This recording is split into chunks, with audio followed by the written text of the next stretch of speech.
Buen día.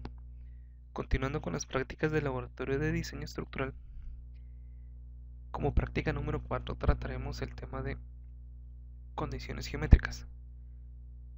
AGIES NSE del año 2010 establece varios criterios que se deben de cumplir para que nuestra estructura cumpla condiciones de geometría que no permitan que esto, en alguna oportunidad, pueda perder cierta capacidad por inestabilidades. Entre esas condiciones geométricas están los giros extremos del diafragma, geometrías en planta asimétricas, geometrías en elevación asimétricas y lo que se conoce también como piso suave o piso débil, que es una condición que el código se limita y en algunos casos prohíbe para ciertas condiciones de protección sísmica. Comencemos primero verificando nuestro edificio en condición de irregularidades en planta. La tabla 1-2 de la norma NSE 3 establece los criterios que se deben de tomar para verificar que ningún elemento de esta tabla esté afectando nuestro edificio y, de ser así, tomar las precauciones debidas según la referencia dada. Entonces, giro mayor del diafragma. Esto representa el hecho que una de las esquinas de mi edificio esté girando en relación a otra una cantidad n de veces, que en este caso tenemos giro mayor del diafragma 1.5 veces la deriva en uno de los extremos con relación a otro. Giro extremo del diafragma 2.3 veces. Verifiquemos entonces que no estemos superando 1.5 veces. Para hacer esto, iremos a nuestro modelo, planta número 8, solicitaremos una deformación, por ejemplo en dirección X, y verificamos. El giro del punto sobre el eje 1 representa 21.7 milímetros. El giro sobre el eje número 4 representa 23.7 milímetros. Ahora, ¿qué valor tendría que representar 21.7 para estar por encima del giro? 32.55 milímetros, lo cual puedo yo verificar que no está siendo excedido en la parte más alta del edificio.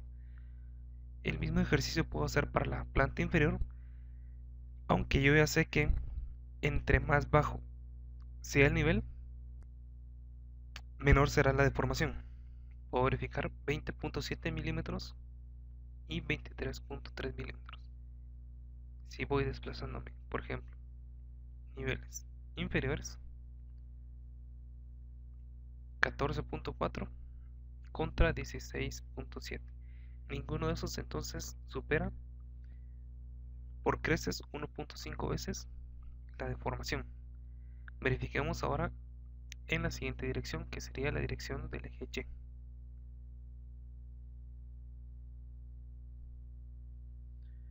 Verifico primero la planta del último nivel, que es donde está siendo aplicado el cortante basal de mayor magnitud. Tengo 23.6 milímetros. 23.6 milímetros para que mi giro no supere lo que establece el código. No debería ser nunca mayor a 35.4 en esta oportunidad, lo cual verifico y tengo una deformación de 25.7 milímetros, lo cual no excede ese valor. Ahora, ¿en qué caso sí podría existir algo parecido a esto? Por ejemplo, voy a proveerle al edificio mucha rigidez en un sentido y cero en otro. De esta forma podré entonces yo forzar al edificio a que tenga una torsión excesiva, que es lo que el código acá trata de esconder dentro de ese párrafo. Este giro extremo significa una descompensación de la torsión. Por ejemplo, si coloco un muro sobre el eje A,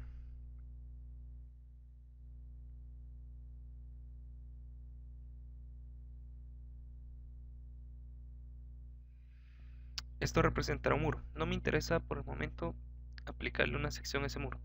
Solo tengo claro de que acá hay un aporte infinitamente más rígido que lo que pueden proveer estas 4 columnas. Si corro mi modelo y le solicito deformaciones nuevamente, podré verificar entonces ahora que va a existir una rotación, si no exagerada, si mayor.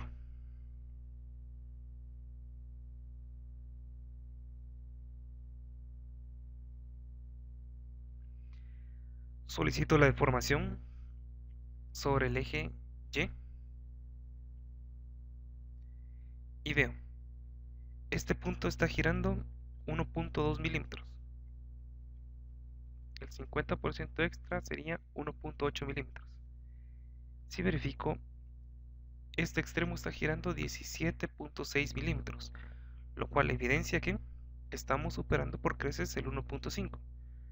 Eso quiere decir que existe una irregularidad en planta tipo H1A,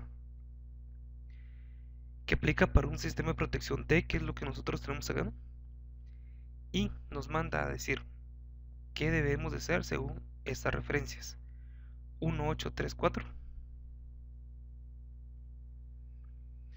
nos indica que existir una irregularidad H1A, B, H2, H3, H4 o B4 para niveles de protección tipo D o E, requiere que se incremente en 25% la fuerza de diseño de las conexiones entre el diafragma y los muros o entre el diafragma y las columnas. Capacitar mejor entonces las uniones viga-columna. Y además de esto se debe utilizar un factor de magnificación omega. El factor de magnificación omega estará dado según la tipología de nuestra estructura.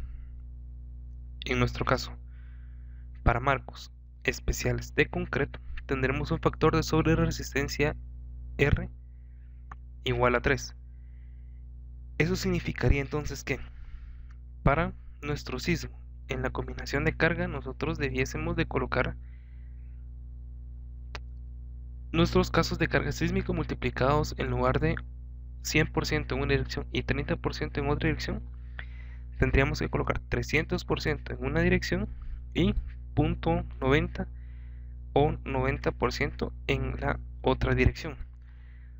Es entonces un castigo bastante severo, aunque no imposible de controlar, a nuestra estructura. Veamos entonces ahora la irregularidad tipo H2. Esquinas entrantes.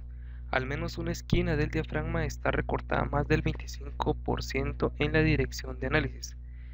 Eso significa entonces que, por ejemplo, si nosotros tuviéramos nuestro edificio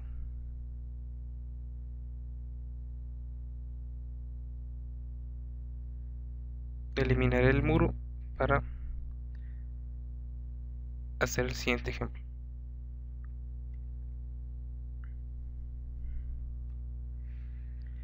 Si nosotros tuviéramos entonces, por ejemplo, en la planta del último nivel, una esquina que tuviera, por ejemplo, esta forma, esto representa más del 25% de uno de los lados de mi estructura. Por ende, se catalogaría como una irregularidad tipo H2 por esquina entrante. De igual forma, dice que se debe incrementar el análisis del sismo en esa dirección 25% y aplicar el factor de sobreresistencia según lo marca 1834. Diafragma discontinuo sería la irregularidad H3.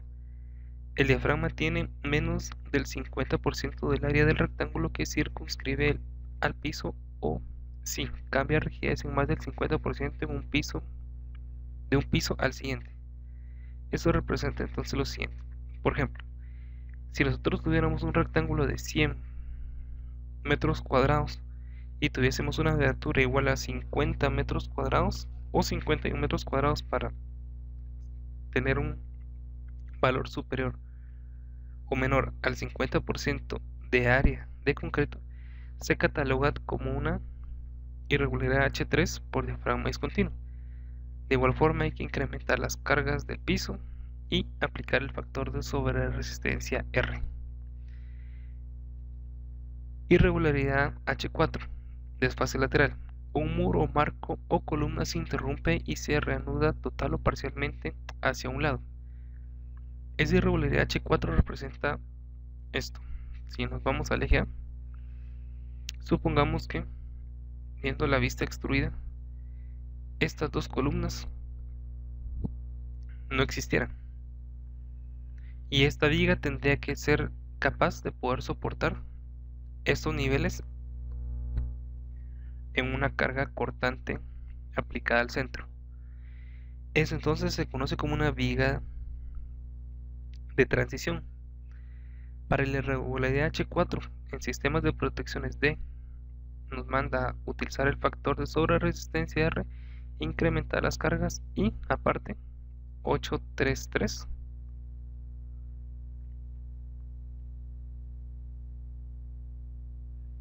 Igual nos manda utilizar el sistema o el factor de sobreresistencia R. En algún lugar prohíben esto. Sí, si ustedes bajan a los comentarios de la tabla, esta simbología representa una irregularidad que está prohibida para el nivel de protección indicado. Entonces, ¿qué nivel de protección no permite ciertas funciones? Por ejemplo, giro extremo, nivel de protección E. Luego, todas las demás, precaución especial para el nivel de protección indicado, y omega R, irregularidad requerida para poder resolverla. Veamos entonces ahora la irregularidad H5, sistemas no paralelos. Cuando hay uno o más marcos o muros que no son paralelos a los ejes principales de la estructura, hay que seguir las recomendaciones que da el código. ¿Qué significa eso? Volvamos a nuestro modelo. Si, por ejemplo, nosotros tuviésemos los ejes orientados de esta forma,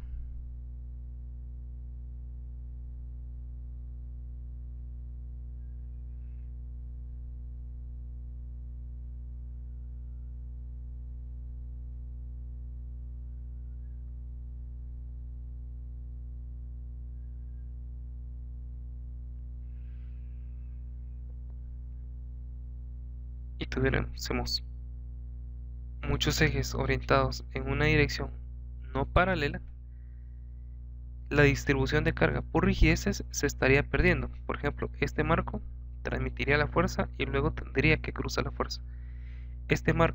Si este marco no existiera y tuviésemos que trabajar sobre este marco, la discontinuidad o el ángulo al que se está generando el marco se cataloga como una irregularidad tipo H5. Es decir, los ejes tienen que ser perpendiculares para poderse considerar sísmicamente adecuados.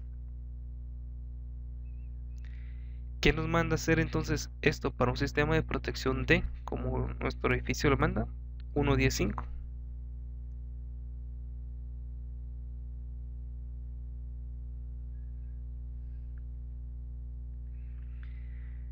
En teoría, nos mandaría a utilizar un análisis estático equivalente con los siguientes casos.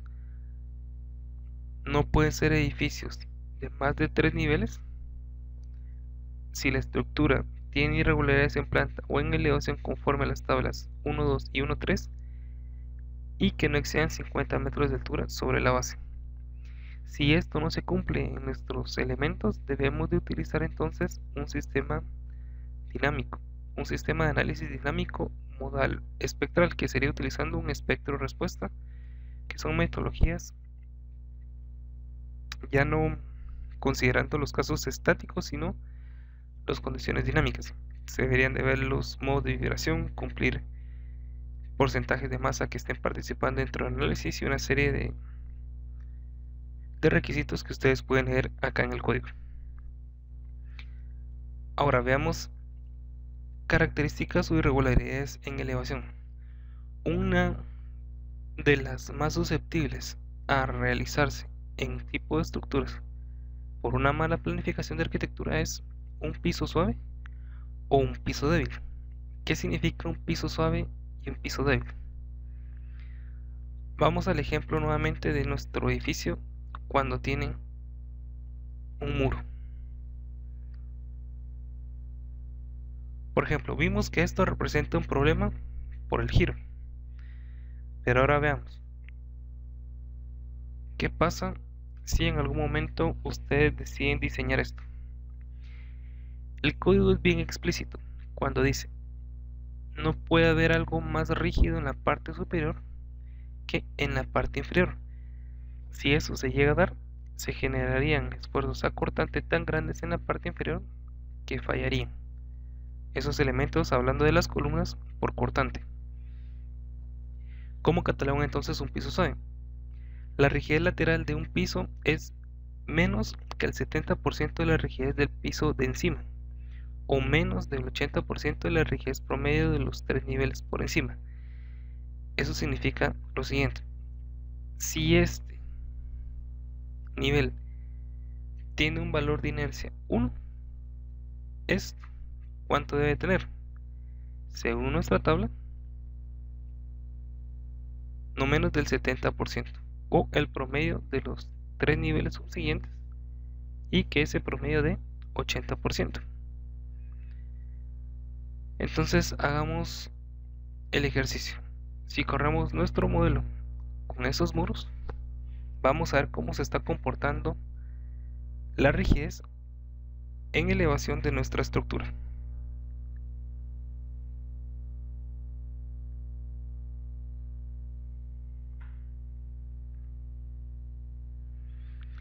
El programa tiene la versatilidad de poderme dar valores de rigidez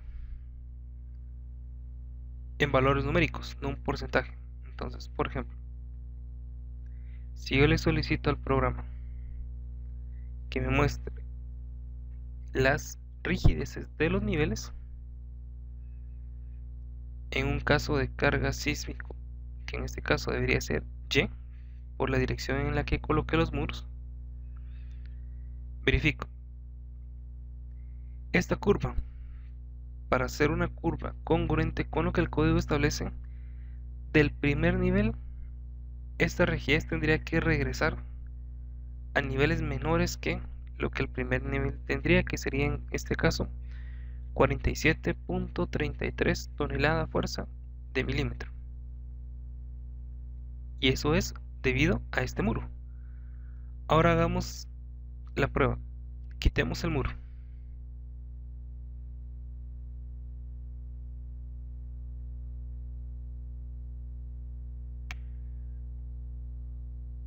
Y quedamos con esta imagen como referencia.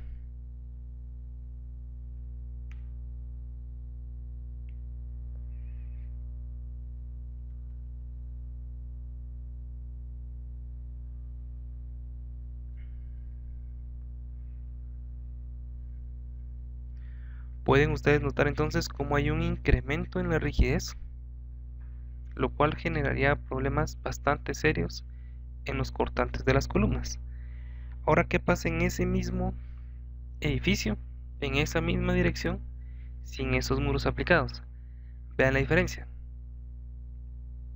Tengo una rigidez bastante grande en el primer nivel, pero subsiguiente a cómo va el edificio subiendo en niveles, esa rigidez va siendo constante hasta disminuir.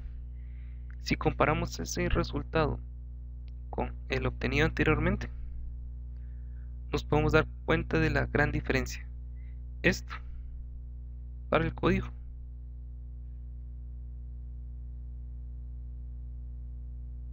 es prohibido, siempre y cuando no se superen estos valores.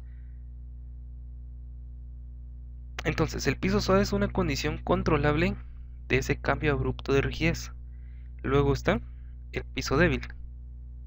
El piso débil, de igual forma, tiene la misma característica que el piso suave, solamente que en un porcentaje mayor de diferencia de rigidezas. El piso débil de caso extremo, la resistencia del piso es 65% o menos que la resistencia del piso superior. Para este caso entonces podemos ver que un piso débil es prohibido por código para sistemas de protección D o E, que sería algo que nosotros podríamos estar trabajando. el piso suave para caso extremo. En nivel de protección E, de igual forma es prohibido. Si ustedes quieren diseñar esta estructura y están dentro de estos parámetros de rigidez, deben de seguir las recomendaciones de 1.15 que las leímos anteriormente, que era que el edificio fuera de menos de 50 metros de altura o 3 pisos o 3 niveles de altura efectiva.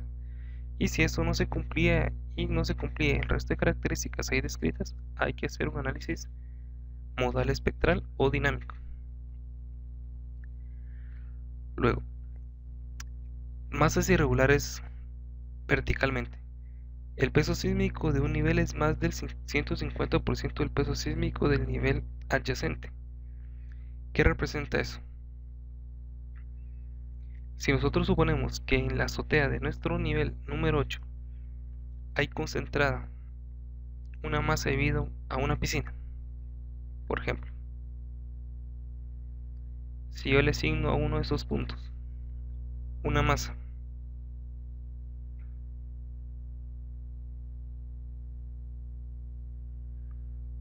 de 150 toneladas, por ejemplo, 150.000 kilos en dirección X y Y, que sería una masa o un punto de masa colocado. Si esto representa una piscina y el nivel número 7, por ejemplo, tuviera un peso de 100 toneladas, el nivel número 8 tuviera un peso de 50 toneladas y yo a eso le estoy agregando 150 toneladas, lo que el código establece es de que yo no puedo tener una diferencia mayor de 150 veces el peso sísmico, que sería la masa sísmica. Si eso se da, de igual forma hay que realizar un análisis dinámico o cumplir las recomendaciones de 10.1.10.3.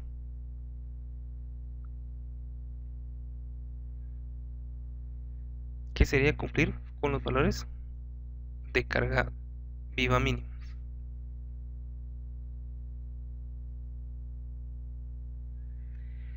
Veamos ahora la condición de irregularidad B3. Geometría vertical escalonada. La dimensión horizontal de la mitad o más de los marcos se reduce en más del 75%. Recordemos que nuestro edificio en este caso tiene cambios de nivel.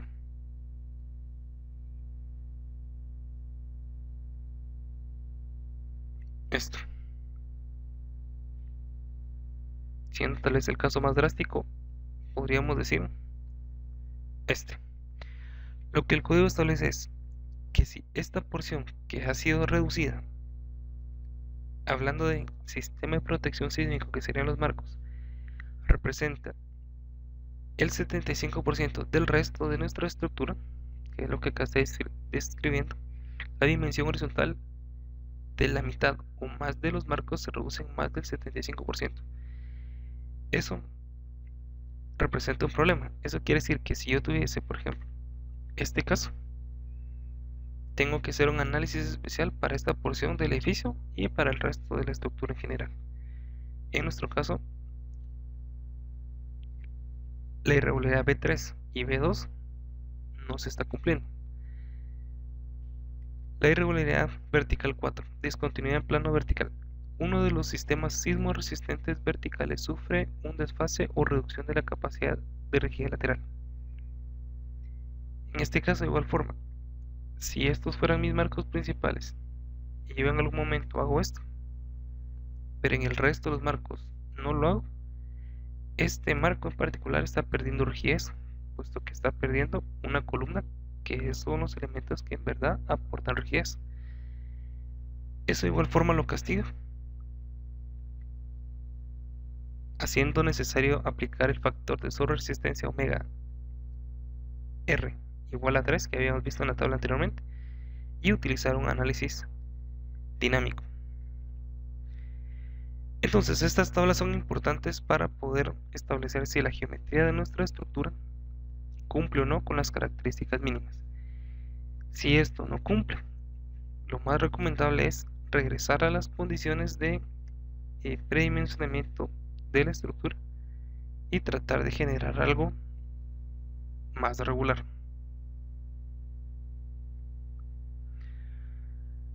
Veamos la siguiente condición que el código establece que debemos de chequear. Las derivas laterales. ¿Qué es una deriva lateral?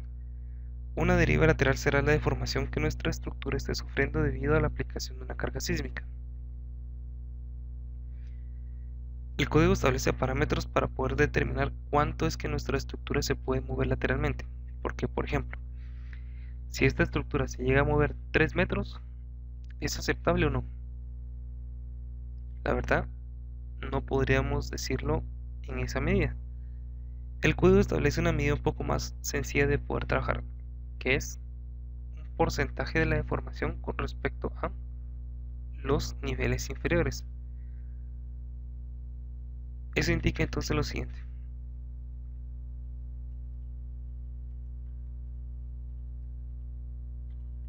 La deriva sísmica, como bien acá lo indica el código, será la deformación entonces que va a sufrir de forma elástica mi estructura.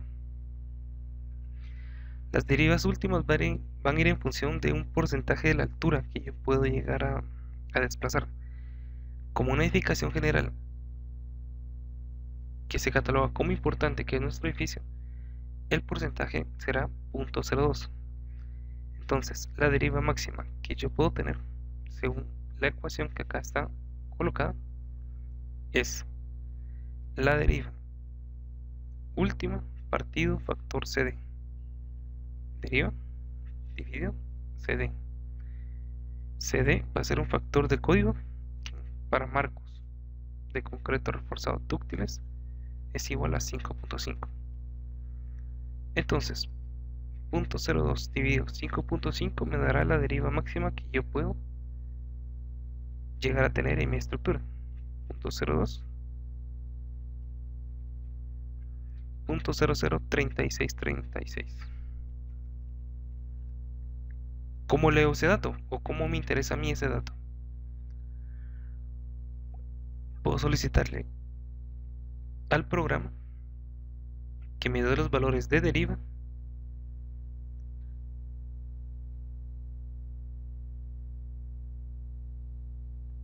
que se le conoce en inglés o una traducción aproximada como drift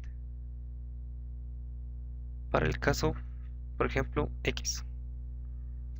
Puedo verificar entonces acá que el máximo valor que el programa me está indicando que mi estructura se está deformando en deriva es 0.001443, que es menor que este valor. Por ende, en la dirección X no tendría ningún problema con derivas. Dirección Y, de igual forma, no tengo ningún problema. Ahora, ¿cómo controlo la condición de deriva en una estructura? ¿Con columnas o con muros? Nuestras columnas por el momento entonces son bastante robustas para poder controlar esa deformación. Pero ¿qué hubiese pasado si hubiésemos colocado nosotros columnas de 30 centímetros por 30 centímetros?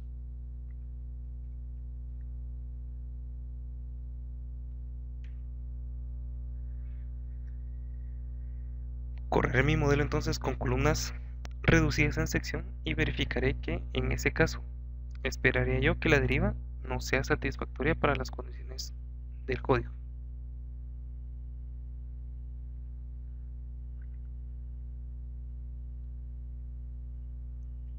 Verifico entonces la deriva en dirección Y. El valor máximo representa un valor de 0.011023 que supera en creces 0.003636. ¿Cuánto? Tres veces. Vean entonces que susceptible es el cambio de una columna en sección. ¿Cómo podrían ustedes controlar este efecto, por ejemplo, en un edificio existente? Simple, aportándole rigidez. ¿Y cómo le aportan rigidez? Vimos anteriormente un elemento que nos aportaba suficiente rigidez como para darnos problema, pero en este caso nos podría ayudar, que sería un muro. Si yo coloco un muro lo suficientemente rígido en la dirección Y no me preocupo por el momento por el giro extremo, sino solo trato de ejemplificar el hecho de que tengo algo rígido en ese sentido, puedo verificar entonces cómo va a bajar el nivel de deriva de 0.11 a un valor X que ya veremos cuánto representa.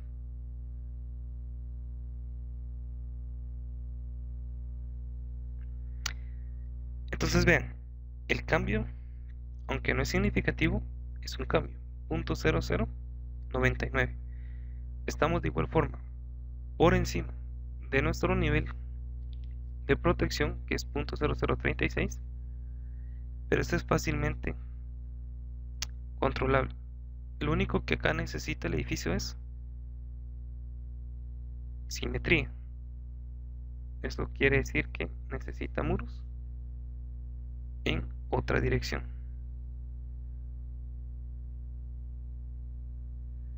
Y una en mayor cantidad. Si se fijan, por el momento no estoy verificando qué características tienen esos muros. Solo sé que por el momento son de 12 pulgadas o de 30 centímetros. Si corro nuevamente mi análisis y verifico si esa condición está mejorando o no a mi estructura, lo podré corroborar con los datos numéricos que el programa me está arrojando.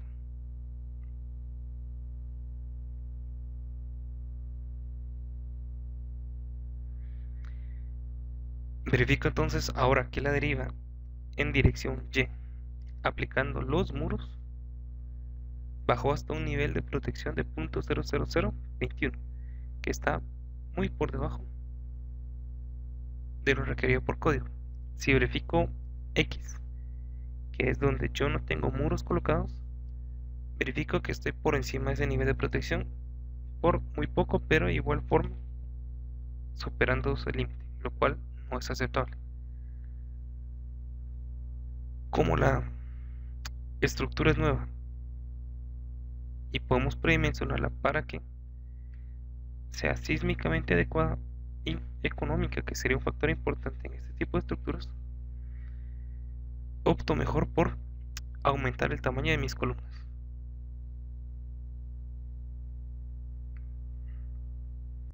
Regreso entonces a la condición de columnas con una sección igual a 60 por 60 centímetros.